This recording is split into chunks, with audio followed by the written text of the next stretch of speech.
Egaa hordoftoota baay'een keessan jechuudha. Mee maaliif biraa qabdaa? Diriyaa kana nuu biti warri jettanii. Egaa diriyaa gosa hedduutu jira. Ammaaf immoo kana bira jiru isinitti agarsiisa. Assalaamu alaikum warahmatullahi wabarakaatu. Akkam nagaa jirtanii ooltanii. Fayyaa keessanii isin jaa hordoftoota kiyyaa nagaa alhamdulillah isinis baga nagaa taatan isin jecha egaa walitti deebinee jirra viidiyoo gadhiisutti jira.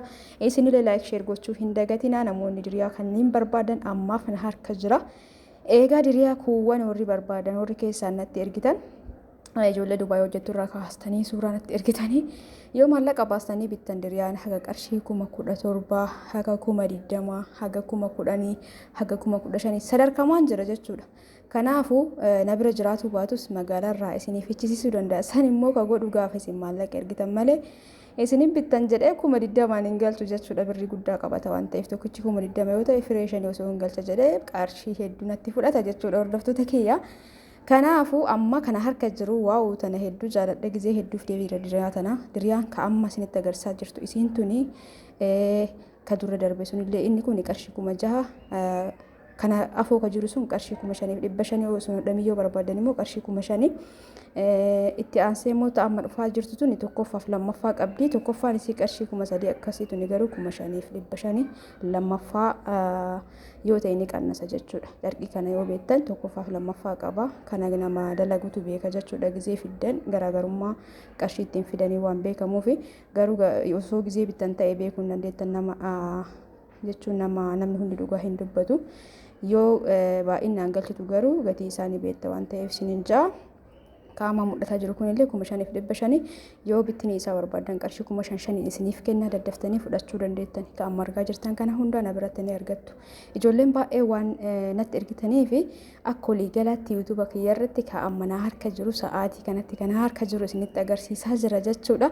Namoonni shurraabii hawwataa na gaafattan ammaaf lixuma inni fixee garuu ergadhaatiin maallaqa ni galcha yookaan namni barbaadan na barreessaa isinni fudhatan jedhee isinii fida jechuudha. Maaliif baay'inaan amma waan addaa galchaa hin jiru kan harkaa qabu gurguraa jira malee jechuudha. Dhiqqoo biizii ta'e waan ta'eef yoo fakkeenyaaf namni jaha kan barbaada yoo jiraate kootii hawwata lakkoofsa tokko na barreessa dhugaadha yoo ka barbaadan ta'e sanii booda isinii fida jechuudha. Darzana gimmaasha yookaan darzanni tokko firee 12 qabata.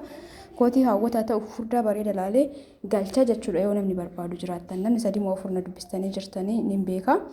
Kanaaf namni dabalamaatiin darzana isinii galcha jechuudha. Kootii hawwataa babbareeda haga qarshii 3,000 jira haga qarshii 6,000 jira garuu jiddu galeessaan ka'an fidaa ture suni qarshii 2,800 amma 3,000 galuun dhabu. Akkan isin jaa hordoftoota kiyya maaliif anama fakkeenyaaf ka dura fidesanii haga fixutti deebi'ee gatii isaan gaafadhu. Maaliif ree qarshii dura fidesan waan beekuuf ni gurgura jechuudha. Baay'ee irratti dabalatuun barbaadu. Gatii kan beeku dabaluu isaa gaafa kana bira jiru san xumuree deeme jechuudha. Itti aansee diriyaan takkittiin tun jirti. Maashaallah tabaarakallaa hedduu bareeda. Diriyummaan isaa furdaadha. Baay'ee takka furdaadha. Laala maashaallah tabaarakallaa qarshii 9,000 inni kun shaarbiin isaallee kalooyuu sanii miti sanyii san fakkaata malee hedduu bareeda hedduu furdaadha yabbuudha jechuudha. Hordoftoota kiyyaa carqoomni isaa guddaadha illee. Kanaafi isa kana ammaan tana ordarii nama godhatetu jira garuu fireenta kana harkatti haftee jirti jechuudha. Yeroo baay'ee meeshaa bareedu arge dabilii fida akkanuma difrati man jechuudha. Namni waan barbaaduuf namni na gaafate deemee yoo dhaburra jedhe amma isa kanaafi gubbaa kaayee kanallee namni ordarii godhatee jira garuu taafte fireen tokko ni jira.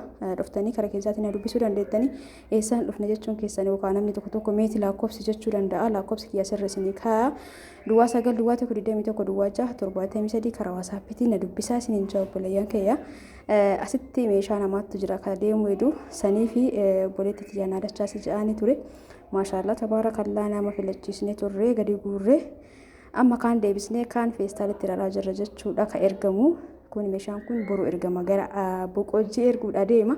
Kanaafuu ijoolleen boqojjii saguree asallaa shaashamannee bakka kamuu isiniif erga shifeeriin erga waan ta'eef jechuudha. Garuu shifeeriin gizee ergu kana namni achitti eegee fudhatu nama tasgabbaa'aa ta'uu qaba nama keessan ta'uu qaba jechuudha.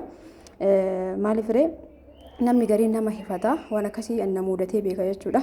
Simboo sihii dhiigoo man qabne wayyaa namni nama hifata meeshaan jala badatti dhiisanii jedhanii nama manaa barreessu ture. Kanaafuu namni isin amantan namni suuta akka waan keessanitti isinii fuudhoo jiraate shifeerii rakkoota kan qabu bakka barbaadde birrii fudhatee nama erga waan ta'eef diriyaan kun hin bareedu maashaallah firee takkatti to'afe abbaan carraa bitachuu dandeettanii. Egaa diriyaawwan amma suuraa jalqaba isinitti viidiyoo godhisanii harkatti ni argattu. Kanallee firee tokko hafee jira. Abbaan carraa fudhachuu dandeettanii hawwata afurii barbaadan keessattuu garuu diriyachi guddaadha.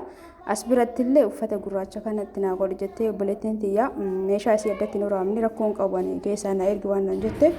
Kan inni amma asirratti waraabee fi diriyaa jiru isinitti agarsiisuu fi kan amma harkaan qabaa jiru kun halluu diimaan gurraacha magariisa ni jira. Qarshii 2000 diriyaa shaarbiin isallee namoonni barbaadan heeloo jettanii isallee bitachuu dandeettanii darbannoon babbareedni na biratti ni argamu ni beektanii uffata salaatallee warri barbaadan ajajaan isinii dalagsiisa jechuudha obboleeyyan keeyya.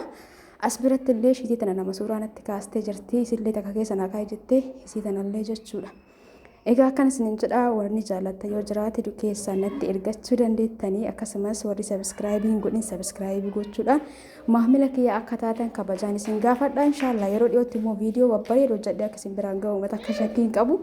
Isinimti viidiyoo laayikii sheerii naa godhaa itti hojjetaan jiru yuutuubii kana dhugaa dubbachuu fi osoo wanti yuutuubii jedhamu yuutuubiin itti hojjetan taanaan seera isaa eegan taanaani wallaahi hojii kamuu caala yoo ati naamusaan irratti hojjette namaan ol siin geessu.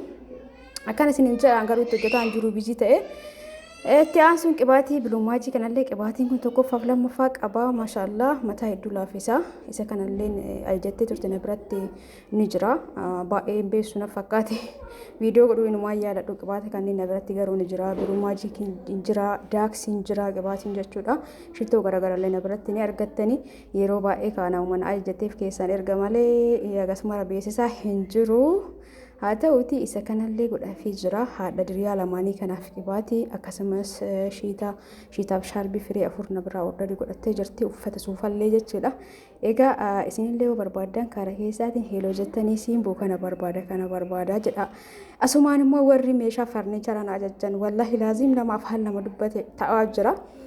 Gatiin gaafattanii walii gallee osoo agammaa birriin ergin 7 lama rigeettan meeshaan dabalee jira mukki dabalee kanaafuu asumaan dhageeffadhaa isiniin jedha fakkeenyaaf algaan 30 yoo isiniin jedhee jiraadhee amma gara 32 33 siquu danda'a haga 31,500 illee ta'uu danda'a haga tokko dabalee jira jechuudha hangaaf san isinitti kahime 7 lama geettan osoo birriin ergine kanaaf yeroo baay'ee gizeetti qophooftana dubbisaa isiniin jedha obboleeyyan kee nama sobe nama fakkeessa anjii adhaa gatii sitti mee yoo ta'e ergite jee tokkoon booda turtee ergite gatiin dabalee nama eega jechuudha akkan isiniin jedha obboleeyyan kiyya kanaaf warri farniichara na ajjattanii isinii kaayee jira salaafuu farniichara qofaa miti majalisa roonnaan jedhaa jirtanii gatii isaa gizee mitti qophooftan gizee mahadhaa boru birrii yoo ergatu yaaddan guyyaa sanitti gatii isinitti himaa osoo akkas gootanii bareeda isiniin jaa nin beekaa akka isin humna keessan laaltaniitiin hin birrii ergatuuf akkas jettanii na gaafattan garuu anillee nama sobee na fakkeessa jechuudha. Kanaaf gizee itti qophooftan na dubbisuu hin dagatinaa isinin jecha egaa viidiyoon kee kaarraa kanuma fakkaata hordoftoota kiyya laayik sheer gochuun akka hin dagatamne hundi keessanuu viidiyoo kee laayikii godhaa amma kallattiimaan gara yuutuubitti deebi'aa jira inshaallah viidiyoo babbareedaan isinii dhufa hundi keessanuu laayikii gochuu hin dagatinaa yaada keessanillee barreessaa warri feetanii jaalattanii na hordoftan hundi keessanuu bakka mijirtanitti fayyaa keessa naa tura isin jaaladha isin kabajaa hamtuun isinin argin keeriin isinin darbin isinin jecha nagahan na bula.